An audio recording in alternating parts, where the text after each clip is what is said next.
give the guy a little straighten it. Hey, that right top sleeve, get it on there. Get it tight. Wrinkles all the time. No, I don't mess with him too much. Back in the day, I did learn a lot, but Luke could have probably got on me a lot worse than he did. So I kind of take it easy. But I do, from those days, I do know what a big deal that merchandise stuff is, and you got to have somebody that cares about it and wants to do it. And that's, to me, I'm still involved. With Warner, with my merch. I mean, me and Joel, the guy here, will sit down and I'll kind of draw out what I'm thinking, and I don't know. I love all the aspects of it, and I think, being out there around the business and learning about merchandise at the same time was just something I didn't know I was even getting into. But looking back, those years I learned, behind the merch table, those were, I don't think it would have happened for me when I got my record deal as fast as it did if I hadn't already been around the business and kind of know how some things work. If he said he wanted to do a songwriting session with you, would you let him? Who's that? Your merch. Oh, absolutely not. Too many shirts to fold for that. If he's got any ideas, I may take those. No. So on the new record, you've got a song like Flatliner that's different than You Should Be Here, and that's different from like Remember Boys. Can you talk about just the diversity of the record? Yeah, we, songs like You Should Be Here, I think kind of set the tone that, all right, everybody, I want y'all listening to this album, but there's also stuff like Flatliner that, hopefully that's, gets to be a single one day, but having that kind of song, I think for live aspect, just for that, I mean, it's got to be the most up-tempo song I've ever recorded or ever written. It's insane how fast it is, but how awesome and how much I cannot wait to play live. But then you mentioned Remember Boys. That song is one I didn't write, but I just thought it was perfect for the last track on the album, because it's kind of where I am in life. I feel like, I don't, as an artist, as a person, I don't want to be here for just a little while. I want to be somebody, a person first, that people remember, but also I want music that I release to still be around. I don't want it to just be cool for a second and be gone. I really have always loved country music since I started listening, and I always, I dream of getting to where Garth and Chesney and all these people are. I hope I can, used to, just because that was my dreams. Now it's because people like Chesney and Luke, they've done so much for me. I mean, I hope I get to do that for new artists that I believe in, because that's just, I don't think there's any way I can say thank you any more than I have. Like, I think you just pass it on, and this album, I think it is diverse. Songs like Broke Down, a breakup song, but yet one of my favorite songs I've ever written. So I think, No Can Left Behind, straight 90s party song sound is, we tried to cover everything and have a little something for everybody. I think if you touch as many subjects as you can, especially ones that you haven't yet, if you can do that, and I think I have songs like Remember Boys and Broke Down and, You Should Be Here. There's several more that I don't know. I love them all, but I think that songs like that you mentioned, I think people are hopefully gonna see that I'm, trying to record the best stuff I can. Well, and you mentioned obviously the songs you're excited to perform on the road. Has there been one that you've already been performing off the new record that the fans are really connecting to and that you love performing? Or no, we've kind of kept it pretty tight right now. The Flatliner and Stars have just kind of been available, so that's what the band. We wanted to at least try one last weekend because we were so excited, and we just didn't have everything worked up, and you don't want to bomb it on your first time out there. What is it? They would be telling me it shouldn't be on the album or something because we didn't learn it right. But no, we're excited about playing them though, but we haven't done. I did a little warm-up thing of Stars the other night on Instagram. It went over pretty well. So I think, just seeing everybody else's excitement when I post something about a new song, knowing that we've got another one coming this week that I can't wait for. So it's just giving them a taste and getting them excited. I think everybody's ready for us to play them live, and I know I am. Like I said earlier, we're starting with Florida Georgia Line with brand new songs and the singles from the first album. So that's pretty. I'm excited about the set we've built for just a couple of years into this thing. It's pretty amazing. I'm wondering about, listening to this record, I didn't look at who wrote what. I just wanted to kind of experience what you were putting out there. And then looking at it, it was like the songs that stood out. Stay Downtown, so in the bathroom, love it. Stars. You did. I did. Stars and Remember Boys seem to be like kind of breaking some new ground on this record for you. Now to find out you didn't write them, is it songs you wish you'd written? Is that kind of what you were looking for? And I think so, yeah, because I would have been fine with writing all 12, but I don't think me or people on the label or my management, anybody's going to let me settle for a song just because I wrote them.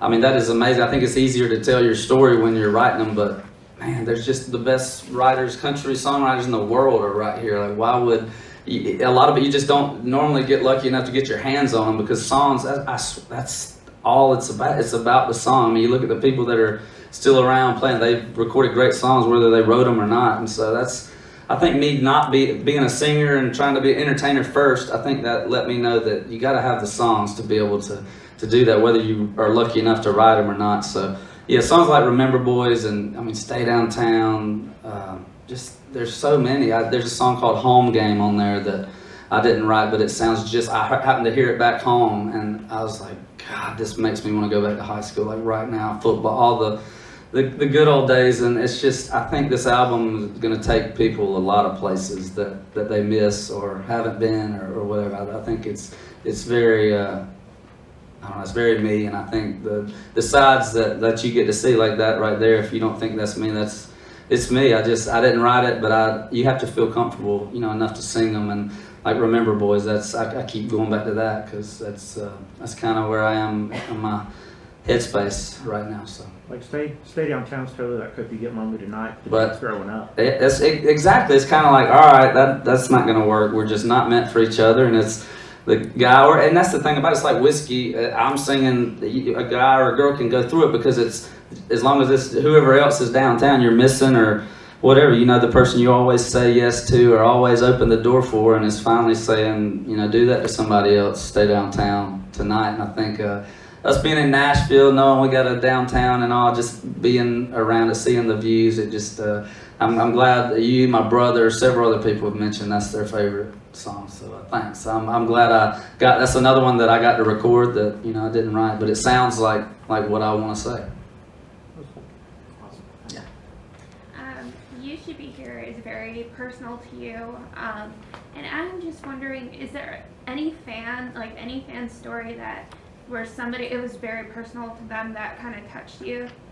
Man, there's been, if I have my phone, I could just pull up the messages and stuff. I try to read and respond to, the ones I can, because if they're going to take the time to write all that, I certainly want to be there for them and let them know at least, thinking about them. But it's one that particularly just stands out was the day we released the song, the world premiere, everything. And I remember after one of my visits, I stopped down, I was looking at my Instagram, and there was a message from a guy that is around my age, but he had lost his dad about 3 years ago, and he went on to tell me the story. It was around Christmas, or that Christmas had been 3 years, I think. And he went on to tell me the story that they had been in an accident, and the son, he was the one driving, and his dad was in the truck and didn't make it. And I just, right then, I think I just knew that it wasn't about me, it wasn't about my story anymore, that you put something out to try to help people and hope people can,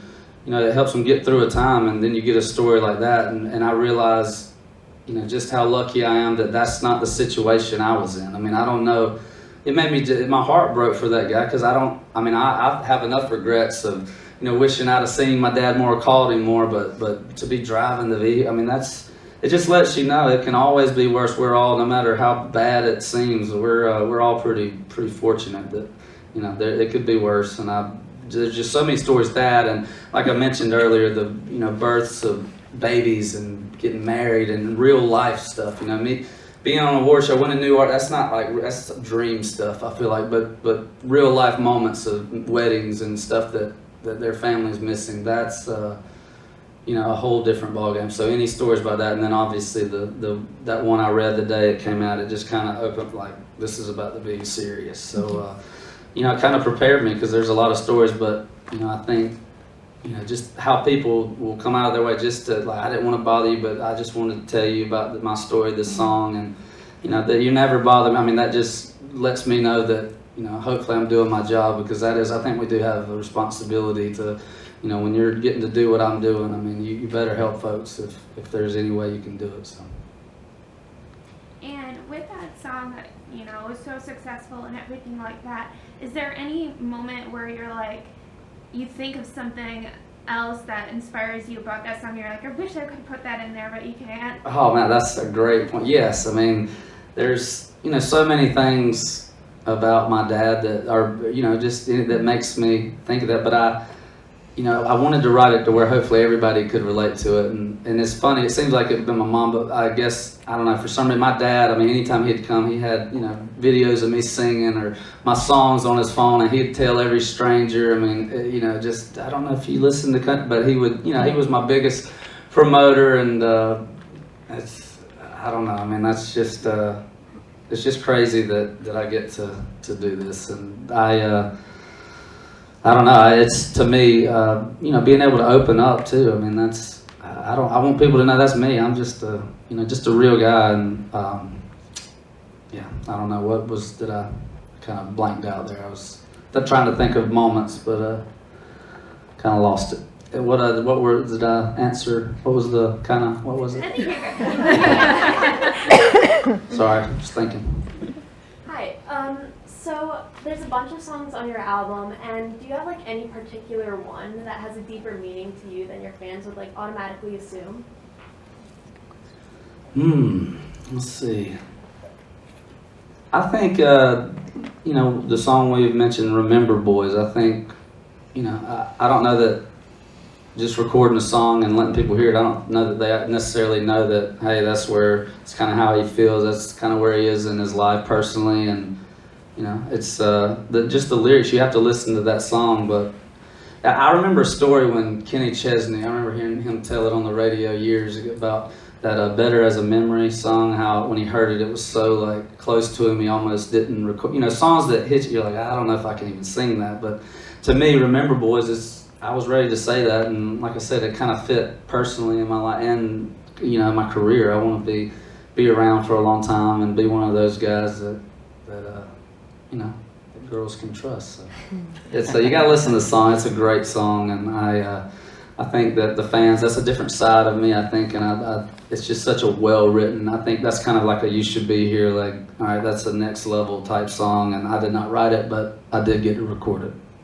Okay, and how do you think that this album demonstrates your progression and your maturing as a country artist?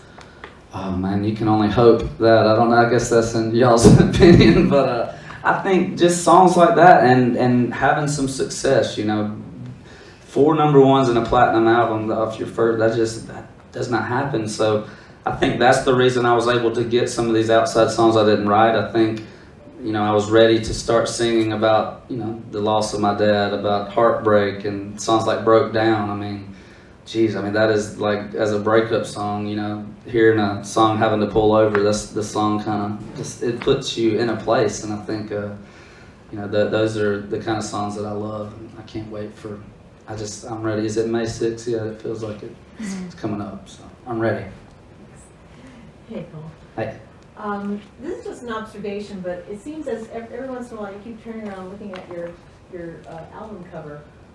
Yeah, I can't believe, is that mine? Is that what it looks like? And I just kind of wanted to know what your reaction was when you first saw that. I mean, it's gotta be awesome. I mean, yeah, just there were, you know, we did a photo shoot for it and some video stuff out in New Orleans, and it was such a cool day. And just to know, you know, hey, I'm taking pictures. I wonder if the shot he just took was going to be my album cover. You don't know, you're taking so many pictures. But you know, we had the choice. We had to pick between a couple, and it was tough. There was another one that I loved, but I think this one, just the, you know, looking down, smiling, it just kind of seemed like what my dad always, you know, been shaking his head in disbelief of all the wonderful things that are happening. But that, you know, the light from the left side, it just kind of looks heavenly. I don't know, "You Should Be Here-ish" to me. That it's kind of like, I don't know, it's just a pretty, I don't even know what color that is, but I like it. Not my shirt, the background. But anyway, I don't know, that's just what we picked, and I think it kind of, I don't know, that's what we felt like fit the album. That's the picture that says it all right there, I guess. But no, there were some good pictures, but just to look back here and think that's gonna be in stores and everywhere, I don't know why I keep looking back there. Sorry, I look like I'm a jerk. No, it's actually very sweet. It's actually very sweet. That's I'm how proud. I really am. I could not be, more proud of everything. There's so much that goes into making an album from what's going to be in the front. That's such a big deal, to catch people's eye and to kind of fit the music, or at least it is to me. I want everything to kind of go together, and I think that's why we picked that. But I'm just ready for the music to be out there as well as the pictures. So it's going to be exciting. Okay, my next question. In the video, there was that really nice reunion with your family, the bus coming into what I assume is your family home, Mm-hmm. pulling in there. And you're about to go on the Dig Your Roots tour. What does that mean to you? What are your roots? Kind of tell us a little bit about your Just, stuff. it's always been family, but to be honest with you, I don't know that me and my brothers, me and everybody, my family had as good of a relationship as we do now after my dad passed. I think when you lose, I remember kind of the same thing happened on my mom's side when my granddad passed, who I'm named after, Cold and Rainey. I remember how it just kind of, things were just different, and you couldn't do the same thing, it just wasn't the same, and that couldn't easily happen. But I think to me, just, family now is just so, I wish I didn't have to learn the hard way, but it's, that's who really, they loved me way before I, wrote Chillin' It or any of that, and they're the people that, are always going to be there. So to be on a Dig Your Roots tour, those guys, that's what, I don't think people, Florida Georgia Line, I'm excited about their new stuff too. I got to hear some of their new music, and it's stellar. So it's going to be a fun tour, and I just love that name. It sounds like where I'm from, and that's the message of that song. I actually heard the Dig Your Roots song, and it's just kind of what you hear growing up, I think, and you don't ever want to forget that. So being on a tour named Dig Your Roots and being named Cold and Rainy, I don't think I'm going to be able to forget where I came from this year, so that's going to be good.